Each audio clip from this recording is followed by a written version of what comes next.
So అందరికీ నమస్తే. మనం చూస్తూనే ఉన్నాం. So Sunita Williams and crew 9 అక్కడ ఇరుక్కుపోయి 9 మంత్స్ ఉండాల్సిన అవసరం ఏమొచ్చింది? ఎలా అసలు సర్వైవ్ అయ్యారు? అని అందరికీ డౌట్స్ ఉన్నాయి. అయితే దీనికి సంబంధించి మనతో పాటు ఆస్ట్రోనమర్ శ్రీకాంత్ ఉన్నారు. ఆయనతో మాట్లాడే ప్రయత్నం చేద్దాం. అసలు ఇప్పుడు ప్రస్తుతం నాకున్న మీకు కూడా ఇలాంటివి ఉంటాయి అని చెప్పేసి ఎక్స్పెక్ట్ చేస్తున్నాను. అయితే ఈ సందేహాలనే ఇప్పుడు మనతో పాటు డిస్కస్ చేయడానికి శ్రీకాంత్ గారు ఉన్నారు. ఆయనతో మాట్లాడే ప్రయత్నం చేద్దాం. నమస్తే సార్. నమస్తే అండి. సార్ మీరు చెప్పండి, అసలు ఫస్ట్ ఆఫ్ ఆల్ 9 డేస్ కోసమని వెళ్ళారు Sunita Williams and Butch Wilmore and crew 9. కానీ ఇప్పుడు 9 మంత్స్ ఉండాల్సిన అవసరం ఎలా వచ్చింది? అసలు ఎలా ఇరుక్కుపోవాల్సి వచ్చింది అక్కడే? ఫస్ట్ ఆఫ్ ఆల్ అంటే ఇప్పుడు ఒకసారి నాసా కనుక చూసుకుంటే, ఇప్పుడు నాసాకి గత 30-40 సంవత్సరాలుగా ఒక స్పేస్ షటిల్ మిషన్ అనే ఉండేది. అది ఒక రాకెట్ అన్నమాట. దానిపైన ఒకటి స్పేస్ షటిల్ ఉండే అనమాట. ఆస్ట్రోనాట్స్ ని లేదా ఇంకా వీళ్ళు ఇంటర్నేషనల్ స్పేస్ స్టేషన్ ని బిల్డ్ చేయడానికి బ్లాక్స్ గా తీసుకెళ్లి అక్కడ అసెంబుల్ చేశారు. సో అలా చాలా మిషన్స్ చేశారు, అసెంబుల్ చేశారు. సక్సెస్ఫుల్ అయింది. అంటే రష్యా, యునైటెడ్ స్టేట్స్, జపాన్ ఇవన్నీ కొలాబరేషన్ లో చేశారు. ఇంటర్నేషనల్ స్పేస్ స్టేషన్ సుమారుగా ఒక ఫుట్బాల్ ఫీల్డ్ అంత సైజ్ లో డిఫరెంట్ కంపార్ట్మెంట్స్ లో అక్కడ సైన్స్ రీసెర్చ్ వాళ్ళు ఉండడానికి, పడుకోవడానికి ఇవంతా ఫెసిలిటీస్ బిల్డ్ చేశారు. సో దాని తర్వాత ఏమైందంటే చాలా ఎక్స్పెన్సివ్ అయిపోయింది అది. సో సుమారు ఒక 100-120 మిషన్స్ అట్లా నాసా చేసింది. సో ఇది ప్రైవేట్ గా మనము కాంట్రాక్ట్ ఇస్తే కనుక మన ఖర్చు తగ్గిపోతుంది. మనము మెయిన్ గా రీసెర్చ్ సైన్స్ పైన ఫోకస్ చేయొచ్చు అని 2 కంపెనీస్ కి కాంట్రాక్ట్ ఇచ్చిందండి. ఒకటి స్పేస్ ఎక్స్ కి, ఇంకొకటి బోయింగ్ కి. So Boeing Starliner spacecraft build చేసింది. SpaceX crew Dragon spacecraft build చేసింది అనమాట. సో ఏంటంటే కాకపోతే బోయింగ్ తన టైం లైన్ లో సరిగ్గా చేయలేకపోవడం వల్ల చాలా ఎక్స్టెండ్ అవుతూ వచ్చి లేట్ అయిపోయింది. సో ఆ లోపలనే ఇలాన్ మస్క్ యొక్క company space X dragon space craft ని బిల్డ్ చేసింది, సక్సెస్ అయింది. వాళ్ళు కార్గోని అక్కడికి పంపించారు, ఇంటర్నేషనల్ స్పేస్ స్టేషన్ కి. ఈవెన్చువల్ గా ఆస్ట్రోనాట్స్ కూడా పంపించారు. సో ఇది ఏదైతే మనకు జూన్ లో వాళ్ళు వెళ్ళారో అది మన బోయింగ్ యొక్క స్టార్ లైనర్ ని వీళ్ళు టెస్ట్ పైలట్ గా ఎంపిక చేశారు, సునీత విలియమ్స్ ను, బుచ్ విల్మోర్ ను. సో అది వాళ్ళ ఉద్దేశం ఏంటంటే ఆ ఓవరాల్ స్పేస్ క్రాఫ్ట్ ని టెస్ట్ చేసి అక్కడ వెళ్ళి దానికి ఇంటర్నేషనల్ స్పేస్ స్టేషన్ కి డాక్ అయ్యి ఓవరాల్ గా దాని ఫంక్షనాలిటీ కరెక్ట్ ఉందా లేదా అని కరెక్ట్ చేసుకొని మళ్ళీ రిటర్న్ రావడం అనేది 8 డే మిషన్ యాక్చువల్ గా ప్లాన్. కానీ దాంట్లో వెళ్ళేటప్పుడు హీలియం లీక్స్, థ్రస్టర్స్ లో ప్రాబ్లం వచ్చింది చిన్న రాకెట్ ఇంజిన్స్ లో. సో దాని వల్ల వాళ్ళు అదే వెహికల్ లో అది సేఫ్టీ కాదు, ఎందుకంటే మళ్ళీ ఫెయిల్ అవ్వచ్చు, ఒక థ్రస్టర్స్ ఫెయిల్ అవుతుంది, క్రాష్ అయిపోతుందని నాసా దానికి చాలా రకాలుగా ప్రాబ్లమ్స్ సాల్వ్ చేయడానికి నాసా బోయింగ్ ప్రయత్నించాయి, కానీ అది విఫలమైంది. సో దీని వల్ల వాళ్ళు అక్కడే ఉండిపోవాల్సి వచ్చింది. సో కానీ ఏంటంటే చాలా మంది ఏంటంటే చిక్కుకుపోయారు అని చెప్పేసి అనుకుంటున్నారు, కానీ చిక్కుకుపోలేదు. అది ఏంటంటే వాళ్ళు అనుకున్న దానికంటే ఎక్కువ ఎక్స్టెండెడ్ స్టే చేశారు. సో ఎలా అంటే ఇప్పుడు మనకి ఇంటర్నేషనల్ స్పేస్ స్టేషన్ గత 25 సంవత్సరాలుగా ఆస్ట్రోనాట్స్ ఎప్పుడు ఆక్యుపై అయ్యే ఉంటుంది. అక్కడ ఎప్పుడు 24 గంటలు మనకు ఎక్స్పెరిమెంట్స్ జరుగుతూనే ఉంటాయి. సో స్టక్ అవ్వడం అనేది దానికంటే రావాల్సిన టైంలో ఉంటే డిలే అవ్వడం అనేది కరెక్ట్ వర్డ్ అండి యాక్చువల్ గా. సో దానివల్ల మనకి నెక్స్ట్ ఇప్పుడు బోయింగ్ స్టార్ లైనర్ ని వాళ్ళు లేకుండా తీసుకొచ్చారు కిందికి, భూమిపైకి. దాని తర్వాత crew Dragon space craft space X వాళ్ళది మళ్ళీ స్కెడ్యూల్ చేసి పంపించడానికి సుమారు అంటే వెంటనే మీరు పంపిరు, ఎందుకంటే ఇప్పుడు అక్కడికి వెళ్ళిన తర్వాత క్రూ రొటేషన్ మెథడ్ అంటారండి. ఇప్పుడు అక్కడ ఒక గ్రూప్ ఆఫ్ సైంటిస్టులు, ఆస్ట్రోనాట్స్ ఉంటారు.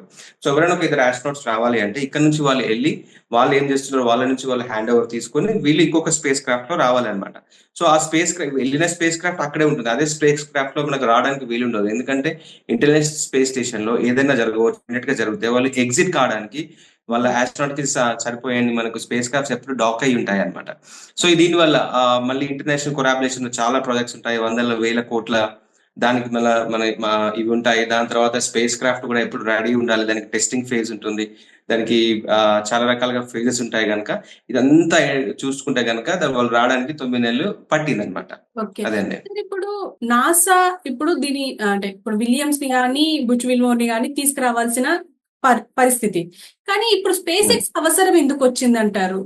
అదే అండి. ఇప్పుడు బేసికల్ గా ఏంటంటే ఇప్పుడు నాసా కమర్షియల్ కాంట్రాక్ట్ ఇద్దరికి ఇచ్చిందండి. ఒకటి బోయింగ్ స్టార్ లైనర్ కి, ఇంకొకటి స్పేస్ ఎక్స్ కి. So okay. వాళ్ళకు ప్రైవేట్ కాంట్రాక్ట్ 10 ఇయర్స్ కిందనే వాళ్ళకు 2 కాంట్రాక్ట్స్ ఇచ్చేసింది. అంటే నాసా తన ఓన్ స్పేస్ షటిల్ లో హ్మ్. వెళ్ళడము ఆపేసింది అనమాట. సో వాళ్ళ హ్మ్. దగ్గర లేదు. వాళ్ళు దాన్ని ప్రైవేటైజ్ చేశారు. దానిలో స్పేస్ ఎక్స్ సక్సీడ్ అయింది. సో హ్మ్. బోయింగ్ కి ఇప్పుడు ఆల్టర్నేటివ్ ఏంటంటే, ఇప్పుడు వాళ్ళు వెళ్ళారు. వాళ్ళు తీసుకురావడానికి ఆల్టర్నేటివ్ ఓన్లీ స్పేస్ ఎక్స్. వాళ్ళకి పెద్ద ఆల్టర్నేటివ్ కూడా లేదు. ఎందుకంటే అంత పెద్ద స్పేస్ క్రాఫ్ట్, దానికి కొన్ని మిలియన్స్ ఆఫ్ లక్షల కాంపోనెంట్స్ ఉంటాయి. సో అది హ్మ్. టెస్టింగ్ అవన్నీ చేయాలంటే స్పేస్ ఎక్స్ ఇలాన్ మస్క్ యొక్క కంపెనీ చాలా వరకు క్వాలిఫైడ్ కంపెనీ అన్నమాట. సో తను ప్రూవ్ చేసుకున్నాడు.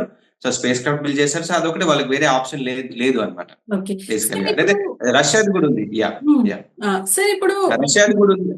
రష్యాది రష్యాది కూడా స్పేస్ క్రాఫ్ట్ ఉంది కానీ అది కూడా అక్కడే ఉంది. సో ఇదంతా మనకి ఏంటంటే చాలా స్కెడ్యూలింగ్, ఇంటర్నేషనల్ స్పేస్ స్టేషన్ చాలా బిజీగా ఉంటుందండి. International programming collaborations, different countries నుంచి ప్రాజెక్ట్స్, అక్కడ ఉన్న ఆస్ట్రోనాట్స్ ని మళ్ళీ రావాలంటే వీళ్ళని ప్రిపేర్ చేయాలి, ఇక్కడ స్పేస్ క్రాఫ్ట్స్ ప్రిపేర్ చేయాలి, వాటిని టెస్ట్ చేయాలి.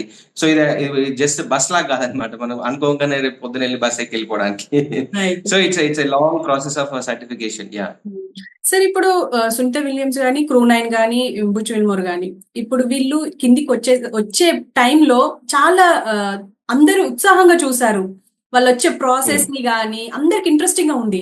అసలు ఎలా సాగింది సార్ ఆ ప్రయాణం?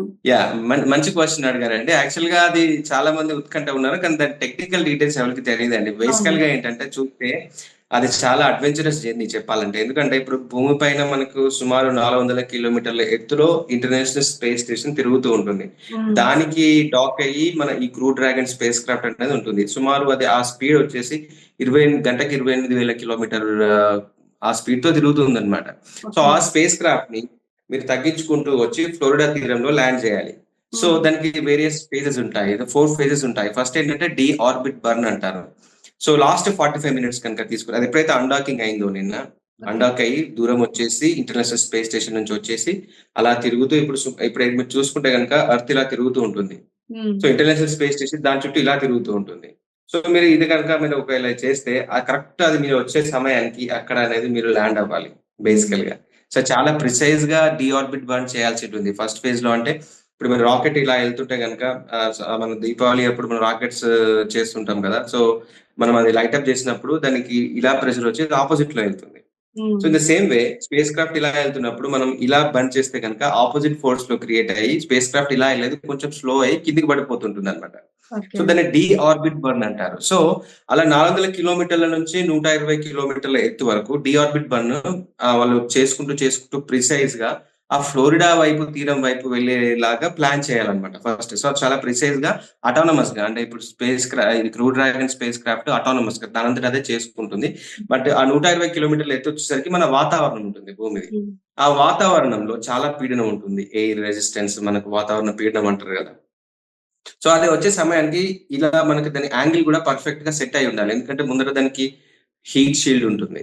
ఓకే. సో కోన్ ఉంటుంది, అది క్లోజ్ అవ్వాలి. సో మనం వాతావరణంలోకి ఎంటర్ అయ్యే ముందు, ఎందుకంటే ఇదంతా హీట్ షీల్డ్. ఎందుకంటే మనకు వాతావరణంలోకి ఒకసారి ఎంటర్ అయిన తర్వాత సుమారు దాని స్పీడ్ వచ్చేసి 25,000 కిలోమీటర్ల పర్ అవర్ అట్లా వేగం ఉంటుంది. దానివల్ల ఓకే. ఆ స్పీడ్ లో వచ్చేసరికి ఆ వాతావరణ పీడనం వల్ల బయట స్పేస్ క్రాఫ్ట్ చాలా వరకు మండిపోతుంటుంది అనమాట. అంటే సుమారు ఒక 1600 నుంచి 2000 డిగ్రీ సెంటిగ్రేడ్ వరకు వెళ్ళే అవకాశం ఉందన్నమాట. సో అంత తట్టుకోవాలి అంటే వాళ్ళు దాని బయట ఒక కార్బన్ ఫైబర్ ప్లస్ ఒక ఫినలిక్ రెజిన్, పీకాఎక్స్ అనే మెటీరియల్ ఒకటి యూజ్ చేస్తారనమాట. అదేం చేస్తుందంటే ఈ పీడనం తీసుకొని లిటరల్ గా మండుతూ ఉంటుందండి. ఒక అగ్నిగోళం లాగా మండుతూ హీట్ ని ఎగ్జాస్ట్ చేస్తుంది. వీళ్ళు లోపల మాత్రం సురక్షితంగా ఆ లేయర్ లోపల స్పేస్ క్రాఫ్ట్ లో సురక్షితంగా ఉంటారన్నమాట. So okay. ఆ 120 కిలోమీటర్స్ ఎత్తులో, 120 కిలోమీటర్ల ఎత్తులో ఉన్నప్పుడు వాతావరణంలోకి ఎంట్రీ అయిన తర్వాత సుమారు ఒక 5 నుంచి 10 నిమిషాలు మనకు సిగ్నల్స్ ఏమి ఉండవు. దాన్ని లాస్ ఆఫ్ హ్మ్. సిగ్నల్ అంటారు, ఎల్ఓఎస్ అంటారు. హ్మ్. ఆర్ బ్లాక్అవుట్, కమ్యూనికేషన్ బ్లాక్అవుట్ అవుతుంది. సో అప్పుడు ఆ విషయంలో మనకి ఏం జరుగుతుంది అనేది ఎవరికి తెలియదు. So okay. అది చాలా క్రూషియల్ ఫేజ్ అండి. అది దానికంటే మాన్యువల్ గా మీరు కంట్రోల్ చేయడానికి కూడా ఏమి ఉండదు అక్కడ ఆల్మోస్ట్.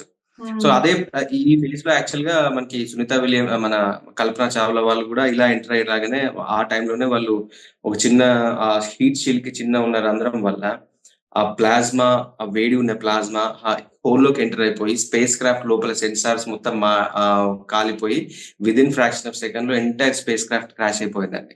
ఓకే. సో అంత డెలికేట్, ఎందుకంటే మనం 25,000 kilometres per hour 2000 degree centigrade వద్ద స్పేస్ క్రాఫ్ట్ సర్వైవ్ అవ్వాలి. సో అది చాలా ప్రిసైజ్. దాని తర్వాత అలా వచ్చిన తర్వాత సుమారు ఒక 5 కిలోమీటర్ల ఎత్తుకు వచ్చిన తర్వాత దాన్ని అట్మాస్ఫిరిక్ ఎంట్రీ అయిపోయింది కదా సెకండ్ ఫేజ్. థర్డ్ ఫేజ్ వచ్చేసి పారాషూట్స్ అన్నమాట. 2 టైప్స్ ఆఫ్ పారాషూట్స్ ఉంటాయి. 5 కిలోమీటర్ల ఎత్తులో ఉన్నప్పుడు డ్రోగ్ పారాషూట్స్ అంటారు అనమాట. కొంచెం చిన్నగా ఉంటాయి అవి. అవును. 500 కిలోమీటర్ల పర్ అవర్ అట్లా వేగం ఉంటుంది. దాని నుంచి స్లో డౌన్ చేసుకుంటూ మనకు ల్యాండింగ్ వచ్చే టైంకి యాక్చువల్ గా 27 అంటే గంటకి 25 కిలోమీటర్లు మాత్రమే అది పయనించగలగాలి. సో అప్పుడే మనం ల్యాండ్ అవ్వగలం. అంటే సుమారు ఒక సెకండ్ కి 7 మీటర్లు. సో అంతే రావాలంటే మీరు ఓన్లీ అట్మాస్ఫియర్ అంటే వాతావరణ పీడనం సరిపోదు. మీరు పారాషూట్స్ యూజ్ చేయాల్సి వస్తుంది అనమాట. సో అది ఎగ్జాక్ట్లీ ఒక సుమారు 18,000 అడుగులు అట్లా ఎత్తులో ఉన్నప్పుడు మనకి ఏంటంటే ఈ 2 పారాషూట్స్ ఓపెన్ అయిపోయి దాన్ని స్పేస్ క్రాఫ్ట్ ఓరియంటేషన్ అంటే దాని యాంగిల్ కూడా కరెక్ట్ గా ఉండాలి ల్యాండింగ్ కి కూడా. సో అలా వచ్చేసి డ్రోప్ పారాషూట్స్ స్లో జరగకుండా వచ్చి మనకు ఒక 2 కిలోమీటర్స్ ఎత్తులో అక్కడ సుమారు ఒక 200 కిలోమీటర్ పర్ అవర్ వేగం ఉంటుంది. అలా వచ్చినప్పుడు కొంచెం స్టెబిలైజ్ అయిన తర్వాత అప్పుడు మనకి ఈ బిగ్ పారాషూట్స్ మీరు వీడియోస్ చూసే ఉంటారు. ఆ 4 పారాషూట్స్ మెయిన్ పారాషూట్స్ ఓపెన్ అవుతాయి అనమాట. అక్కడ నుంచి స్లోగా వచ్చుకుంటూ అల్టిమేట్ గా ఫ్లోరిడాలో టాల్హాసీ ప్లేస్ లో ల్యాండ్ అయిందండి. సో అది ఓవరాల్ గా అంత టెక్నికల్ గా ప్రొసీజర్. దీనిలో ఏ ఒక్క చిన్న యాంగిల్ మిస్ అయినా గానీ లేదంటే ఆర్బిట్ బర్న్ మిస్ అయినా గానీ ఆ పరిణామాలు చాలా విపరీతంగా ఉంటాయి. అవును, చూసాం. అండ్ అక్కడే దిగాలి అని చెప్పేసి ఆల్రెడీ ఫిక్స్ అయిపోయి ఉందా సార్? అంటే వీళ్ళు బేసికల్ గా మనకి ఏంటంటే అది ఇప్పుడు ల్యాండ్ అయిన తర్వాత ఈ స్పేస్ ఎక్స్ రికవరీ వెసల్ ఉంటుంది. Recovery fast. సో అది ప్లేస్ అనమాట. దాని నుంచి ఆస్ట్రోనాట్స్ తీసుకొచ్చి మళ్ళీ జాన్సన్ స్పేస్ సెంటర్ కి తీసుకురావాలి వాళ్ళ ఆస్ట్రోనాట్స్ ని, వాళ్ళ హెల్త్ గానీ. సో ఆ ఫెసిలిటీ లాంచింగ్ ప్లస్ ల్యాండింగ్ అనేది అక్కడ ఉంది బేసికల్ గా. సో ప్లస్ ఏంటంటే మనకి వెదర్ కూడా సపోర్ట్ చేయాలి. ఇప్పుడు ఏంటంటే అక్కడ హరికేన్స్ కానీ లేదంటే ఇంకా విండ్ స్పీడ్ కూడా కొంచెం విండ్ స్పీడ్ ఎక్కువ తక్కువ ఉన్నా గానీ స్పేస్ క్రాఫ్ట్ డైరెక్షన్ చేంజ్ అయిపోతుంది. సో అది కూడా చాలా సో ఇవన్నీ కన్సిడర్ చేసుకొని వాళ్ళు ఆ వాతావరణం వెదర్ చూసుకొని క్లైమేట్ చూసుకొని ఇవన్నీ చూసుకొని ఆ ప్లేస్ అనేది ఫిక్స్ చేస్తారనమాట. యాక్చువల్ గా 1 డే తర్వాత ల్యాండ్ అయ్యి ఉండే కొద్ది వెదర్ సపోర్టింగ్ ఉంది కాబట్టి వాళ్ళు ప్లేస్ ఏంటంటే మనం ఆ ఆర్బిట్ చూసుకునే విధానం కూడా వాళ్ళు అక్కడ నుంచి స్టార్ట్ అయ్యే టైం కూడా కరెక్ట్ గా ఉంటుంది. ఎందుకంటే అర్త్ రొటేట్ అవుతా ఉంటుంది. సో ఇలా మీరు తిరుగుతున్నప్పుడు ఇలా వచ్చి ఆ ప్లేస్ లో ల్యాండ్ అవ్వాలంటే అర్త్ రొటేషన్ పీరియడ్, మీకు ఇక్కడ వెదర్ కండిషన్స్ ప్లస్ ఇక్కడ రికవరీ వెసల్స్ వాళ్ళ రెడీనెస్ ఇవంతా చాలా కాంప్లెక్స్ సిస్టమ్ ఉంటుందండి. సో ఈవెన్చువల్ గా అయితే వాళ్ళు ఇప్పుడు ఈ ల్యాండింగ్ ని ఈవెన్చువల్ గా వెస్ట్ కోస్ట్ మూవ్ చేస్తున్నారు స్పేస్ ఎక్స్ వాళ్ళు, అంటే టువర్డ్స్ కాలిఫోర్నియా. సో ఇది లాస్ట్ అనమాట. ఇట్ సైడ్ ఈస్టర్న్ కోస్ట్ లో ఇది ఆల్మోస్ట్ లాస్ట్ రిటర్న్ జర్నీ అనమాట. సో దాని తర్వాత స్పేస్ క్రాఫ్ట్స్ అన్ని అక్కడ పెసిఫిక్ లో వాళ్ళు ప్లాన్ చేస్తున్నారండి. సార్ ఇప్పుడు ఆల్రెడీ అంటే మనం ఇందాక మాట్లాడుకున్నట్టే సునీతా విలియమ్సన్ ఆవిడ క్రూ గాని జస్ట్ 9 days అని చెప్పేసి పోయిన వాళ్ళు ఇప్పుడు 9 months ఉండాల్సి వచ్చింది. సో ఫుడ్ ఎలా వాళ్ళ ఫుడ్ తో ఎలా సర్వైవ్ అయ్యారు? అంటే ముందే ఫిక్స్ అయ్యారా ఇంత ఫుడ్ తీసుకెళ్ళాలి అని చెప్పేసి? ఎందుకంటే ఫుడ్ అండ్ వాటర్ మనకు చాలా ఇంపార్టెంట్.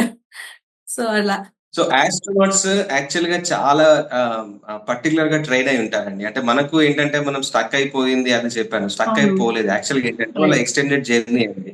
సో ఆస్ట్రోనాట్స్ వెళ్ళేప్పుడే సో ఇవన్నీ చూసుకుని వెళ్తారు అనమాట. ఎందుకంటే అది టెస్ట్ ఫ్లైట్ మిషన్ కాబట్టి ఎట్ ఎనీ టైమ్ మీరు అక్కడ ఉండాల్సిన అవసరం వస్తుంది అని చెప్పేసి వాళ్ళు మెంటల్ గా ఫిజికల్ గా ప్లస్ ఫుడ్ వైజ్ అన్ని అవైలబిలిటీ చూసుకొని వాళ్ళు యూజువల్ గా వెళ్తారు. సో వాళ్ళకి ఈవెన్చువల్ గా time to time yearly 2 times 3 times ఇక్కడ నుంచి కార్గో సప్లై కూడా అవుతుంది. ఫుడ్ మీల్స్ వాళ్ళకి స్పెషల్ గా ఫుడ్ చాలా హైలీ టెక్నికల్ గా వాళ్ళ ఫుడ్ ప్రిపేర్ చేసి, ఎందుకంటే అది కంటామినేట్ అవ్వకూడదు, బ్యాక్టీరియల్ ఇన్ఫెక్షన్ అవ్వకూడదు, 0 గ్రావిటీలో కొంచెం అయినా కానీ మొత్తం ఫుడ్ స్పాయిల్ అవుతుంది, ఇమీడియట్ గా మీరు పంపించడానికి ఉండదు. సో ఇవన్నీ కన్సిడర్ చేసుకొని వాళ్ళు ఫుడ్ కూడా ఎప్పుడప్పుడు రెగ్యులర్ గా తీసుకుంటారు. వాళ్ళ స్లీపింగ్ సైకిల్స్ టైమింగ్స్ అనేటివి ఉంటాయి. సేమ్ ఇక్కడ లైఫ్ ఎలా ఉంటుందో వాళ్ళకు కూడా అలానే ఉంటుంది. కానీ సో ఇదంతా వాళ్ళకి ఏంటంటే ప్రీ ప్లాన్డ్ గానే ఉంటుంది. సో రావడం లేట్ అయింది అనమాట బేసికల్ గా. But it's very extend long stay అనమాట, 9 months. సార్ ఇప్పుడు సునీతా విలియమ్స్ గారు స్పేస్ టైం మనకు డిఫరెన్స్ ఉంటది అని చెప్పేసి అంటారు. అయితే ఈ స్పేస్ లో అంటే స్పేస్ టైం ప్రకారం ఆవిడ అక్కడ ఎన్ని రోజులు ఉన్నట్టు అని చెప్పేసి ఐ థింక్ కరెక్ట్ గా ఐడియా అంటే 286 days యాక్చువల్ గా. ఇప్పుడు మనము ఈ భూమి చుట్టూ ఇలా తిరుగుతుంటుంది కదండి. తిరుగుతున్నప్పుడు వాళ్ళు 90 minutes కి ఒకసారి సన్ రైజ్ చూస్తారనమాట. 90 minutes కి ఒకసారి సన్ రైజ్ సన్సెట్ అవుతూ ఉంటుంది. సో అలా అనమాట. సో తను ఓకే. సుమారు ఇప్పుడు 286 ఎర్త్ డేస్ మన టైం ప్రకారం అయితే 286 డేస్ ఉంది. కానీ ఐ థింక్ అరౌండ్ 4800 ఆర్బిట్స్ ఏమో తను ఎర్త్ చుట్టూ చేసిందండి. So okay. దీనివల్ల వాళ్ళ స్లీప్ సైకిల్ కూడా డిస్టర్బ్ అవుతుంది. ఇక్కడంటే మనకు పగలు హ్మ్. రాత్రి అనేది మన బాడీ అనేది బయాలజికల్ గా అలవాటు పడి ఉంటుంది. కానీ అక్కడ అలా ఉండదు. సో ఆ హ్మ్. డిస్టర్బెన్సెస్ కూడా ఉంటాయి. సో మనం దీని తర్వాత మనము ఇది మాట్లాడుకుందాం. ఏది వాళ్ళ బాడీ పైన ఎలా ఎఫెక్ట్స్ రైట్. రైట్. ఉంటాయి అవును. అనేది.